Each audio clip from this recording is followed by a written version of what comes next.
Hi hello नमस्कार, स्वागत आहे तुमचं आपल्या यूट्यूब चॅनलमध्ये, ज्याचं नाव आहे ध्रुवंकर फॅशन डिझाईन्स. तर बघा, उंची आपली तयार 14 येणार आहे. इथं मी 15 घेतलेले आहे. फक्त 80 सेंटीमीटर ब्लाऊजमध्ये 40 साईजचा ब्लाऊज कसा बसवायचा ते तुम्हाला मी डिटेल सांगणार आहे. छातीची घडी 11.5 आहे. उंची 15 घेतलेली आहे. आपलं बॅक पार्टचं कटिंग चाललेलं आहे. ब्लाऊज डबलची घडी घालून बंद बाजू माझ्याकडे ठेवून घेतलेली आहे आणि अशा पद्धतीने बघा एक बॉक्स तयार करून घेतला. आता इथं 5 किंवा 5.25 शोल्डर घेतला तरी चालेल.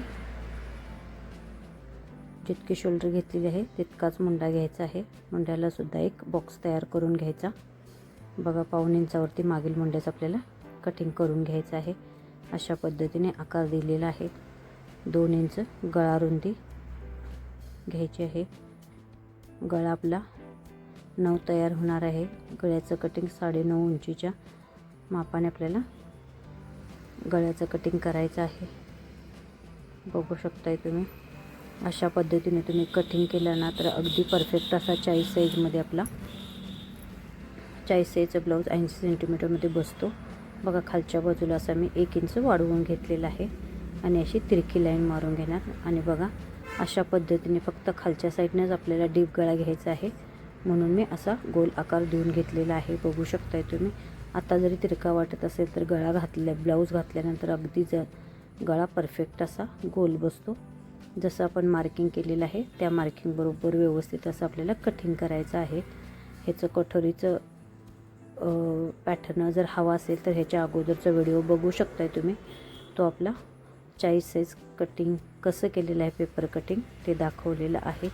बघू शकताय. खूप सुंदर असा आपला गोलगळा झालेला आहे. बघा, घातल्यानंतर आपल्याला असं ब्लाऊज पाठीत बसणार आहे. हा आपला बॅक पार्ट तयार झालेला आहे. बघू शकताय तुम्ही. आता आपल्याला बाही कशी काढायची बघायचं आहे. 2-3 ठिकाणी बाही कुठं कशी कमी बसते, जिथं बाहीला जोड न देता कसं बसता येईल ह्याची चौकशी करूनच आपल्याला बाहीचं कटिंग करायचं आहे. बघा, अशी सुद्धा मी टाकू शकत नाही. जशी रेग्युलर टाकतो तशी बाहीची घडी मी 4 पदरी घालून घेतलेली आहे. बघू शकताय तुम्ही. इथं थोडासा आपल्याला जोड द्यावा लागणार आहे. बघू शकताय तुम्ही.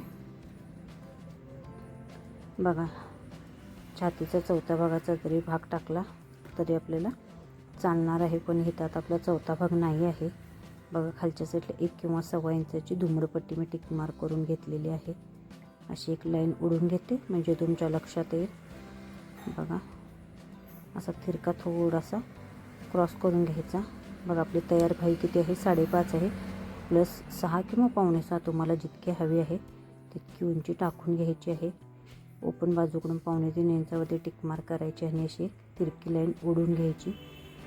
तिरक्या लाईनचा बरोबर मध्य सेंटर करायचं आहे. बघा, 4.5 येतो. 4.5 वरती टिक मार्क करून घेतला. वरती 1/2 इंच आणि खाली 1/2 इंच आपल्याला बघू शकताय तुम्ही. इथं वरती 1/2 इंच आणि खाली 1/2 इंच बाहीला आकार देऊन घ्यायचा आहे. बघू शकताय तुम्ही. अशा पद्धतीने बाहीला आकार देऊन घेतलेला आहे. आणि इथं आपल्याला इथे 2 इंच पुढं बाहीला जोड द्यावायचा आहे. तो कसा द्यायचा ते सुद्धा शिवण्याचा व्हिडिओ पुढचा नेक्स्ट आपला असेल. बघा, तेवढा आपल्याला जोड द्यावा लागणार आहे. कसं ॲडजस्टमेंट करून 40 साईज ब्लाऊज 80 सेंटीमीटरमध्ये बसवायचं हे परफेक्ट तुम्हाला दाखवलेलं आहे. याचा नेक्स्ट व्हिडिओ आहे, तो शिलाई कशी करायची ते सुद्धा मी डिटेल असं दाखवलेलं आहे. बघा, इथे मी उलट्या बाजूवरती क्रॉस मार्किंग करून घेणार आहे. बघू शकता. आता आपलं क्रॉसपट्टी, साईडचा भाग आणि कटोरी हे 3 पॅटर्न आपले राहिलेले आहेत. हा आपला साईडचा भाग आहे. ह्याचं जर पेपर पॅटर्न बघायचं असेल तर ह्याच्या अगोदरचं व्हिडिओ तुम्ही बघू शकता. बघा, हा स्ट्रेट आपल्याला जसा आहे तसा स्ट्रेट ठेवून घ्यायचा आणि हा असा आपल्याला तिरका ठेवायचा आहे. कटोरीचा साईड हा कटोरी ही नेहमी तिरकीच कपड्यावरती ठेवायची म्हणजे ती सुंदर अशी फुलून बसते. बघा, जसं आहे तसं आपल्याला व्यवस्थित असं मार्किंग करून घ्यायचं आहे. ह्याच्यात आपल्याला कुठेही वाढवायचं नाही. जसं आहे अगदी तसं त्याच पद्धतीने व्यवस्थित असं मार्किंग करून घ्यायचं आहे. बघू शकताय तुम्ही. आपलं साईडच्या भागात मार्किंग झालेलं आहे. हा कटोरीचा भाग आहे. हा बरोबर असा तिरका ठेवायचा. बघा, असा ठेवला तरीही चालले, पण इकडं कपडा वेस्टेज जातो म्हणून परत मी असाच ठेवणार आहे, म्हणजे इकडं आपली पाठीतली पट्टीसुद्धा तयार होईल. बघा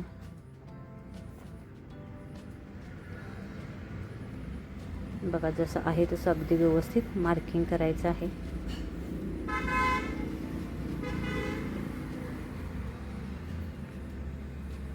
खालच्या साईडनं फक्त अर्धा इंच आपल्याला कटोरीचा भाग वाढवून घ्यायचा आहे. फक्त खालच्या साईडनेच आपल्याला अर्धा इंच कटोरी वाढवायची. ती का वाढवायची हे तुम्हाला मी शिवताना सांगेनच. बघा आता जसं आपण मार्किंग केलं आहे ना, अगदी तसंच मार्किंग आपल्याला व्यवस्थित असं कटिंग करून घ्यायचं आहे. बरोबर मार्किंगवरनंच आपल्याला कटिंग करायचं आहे, आत करायचं नाही किंवा बाहेरसुद्धा करायचं नाही.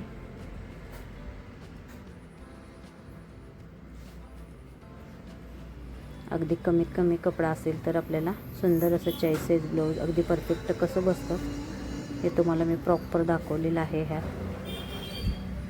आणि ह्याचा स्टिचिंगचा व्हिडिओसुद्धा पुढचा तुम्ही बघू शकताय. कारण कसं शिवायचं, कुठं जोड द्यायचा, तो जोड दिल्यानंतर आपला आत जे आपलं हे असतं माया ठेवलेला असतो आपण त्या शिलाईमध्ये कसं घालवायचं हे सुद्धा मी डिटेल तुम्हाला शिलाईच्या व्हिडिओमध्ये सांगणार आहे. तर बघा आता इथं सुद्धा क्रॉस मार्किंग करून घ्यायचं, म्हणजे क्रॉस मार्किंग केलेली आपली ही उलटी बाजू ही आपल्या लक्षात येतं. बघू शकताय तुम्ही. आता पाठीचा भाग असा घ्यायचा, त्याच्यावर साईडचा भाग असा ठेवून घ्यायचा आणि प्रॉपर असं क्रॉसपट्टीचं माप आपल्याला मोजून घ्यायचं. म्हणजे आपल्याला माप क्रॉसपट्टी आपली जास्त पण होणार नाही आणि कमी पण होणार नाही, अगदी कमी होईल. इथं क्रॉसपट्टी आपल्याला सिंगलच काढायची आहे आणि पूर्ण असं आपल्याला पूर्ण बटनपट्टीपासून काजपट्टीपर्यंत आपल्याला पाठीतली पट्टी जोडून घ्यायची आहे. बघू शकताय तुम्ही. तुमचा जर कपडा थोडासा एक्स्ट्रा असेल तर तुम्हाला डबल बसली तर तुम्ही डबलसुद्धा काढू शकता. बघा आता इकडं मी 3 आणि इकडं किती 2.5 जरी काढला तरीही चालेल. आपलं 11.5 छातीची घडी आहे तरी इथं मी 11ची कटिंग करून घेणार आहे. बघा इथं 2.5 ते 2.25 इंचाची आपल्याला 2.5 इंच काढला तरीही चालणारच आहे. बघा 2.5 इंचापर्यंत आतल्या बाजूपर्यंत मध्ये येईपर्यंत स्ट्रेट मारायची आणि तिथून अशी मध्यापासून अशी तिरकी लाईन ओढून घ्यायची.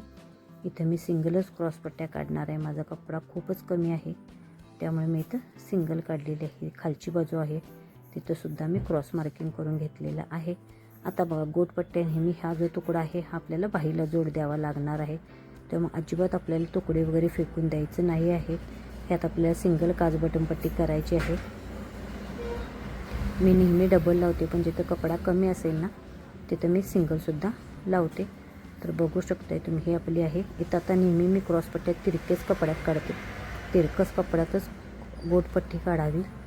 खूप सुंदर अशी गोटपट्टी निघते आणि गोटसुद्धा खूप सुंदर असा फुलून निघतो. स्ट्रेट पट्टी तेवढा म्हणावं तसा गोट ॲक्युरेट येत नाही. तरी पण आता कपडा कमी असल्यामुळे मी इथं स्ट्रेट गोटपट्टी काढून बघा इथे फक्त 1.5 इंचाच्या स्ट्रेट गोटपट्ट्या काढूनच मी गोट लावून घेणार आहे. तो कसा लावणार हे तुम्हाला पुढच्या व्हिडिओत कळेलच. बघू शकताय हे आपल्या गोटपट्ट्या आलेल्या आहेत. हे आपल्याला व्यवस्थित अशा एकमेकाला अटॅच करून घ्यायच्या आहेत. टोटल आपल्या 4 गोटपट्ट्या झालेल्या आहेत. बघू शकताय तुम्ही. हे आपल्याला आपली पाठीतली पट्टी तयार होणार आहे. बघू शकताय तुम्ही. बघा आणि हे जे तुकडे आहेत हे सुद्धा आपल्याला पाठीतले पट्टी तुकडे जोडायचे आहेत किंवा असा सेम कपडा दुसरा जरी पाठीतल्या पट्टीसाठी वापरला तरीही चालेल. बघा आता जसं आपल्याला शिलाईचं आहे अगदी तसं व्यवस्थित ठेवून घ्यायचं. बघा हा पाठीतला भाग आहे, ह्याच्यावरती ही पाठीतली पट्टी मी ठेवून घेणार आहे. हे तुकडेसुद्धा आपल्याला जोडून पट्टी डबल करण्यासाठी उपयोगी येणार आहेत म्हणून मी तुकडेसुद्धा घेतलेले आहेत. कारण आपल्याला बाहीसाठी 4 तुकडे असे लागणारच आहेत. बघा आता आपल्याला बाही ठेवून घ्यायची आहे. ही आपली बाही आहे. जो बाहीला आपण जोड देणार आहे तो जोडसुद्धा मी तिथं एक्स्ट्राचा कपडा बाहीमध्ये ठेवून घेतलेला आहे. बघू शकताय तुम्ही. असं व्यवस्थित ठेवून घ्यायचं आहे. बघा आता ही आपली काचपट्टी, बटनपट्टी, गोटपट्टी, क्रॉसपट्टी, साईडचा भाग, कटोरी असं सगळं पॅटर्न व्यवस्थित ठेवून घ्यायचं आहे. आणि आपल्याला स्टिचिंगच्या वेळेला म्हणजे आपल्याला अगदी सोपं जाईल. आणि असेच नवीन नवीन व्हिडिओ बघण्यासाठी अजून आपल्या चॅनलला सबस्क्राईब केलं नसेल सबस्क्राईब करा.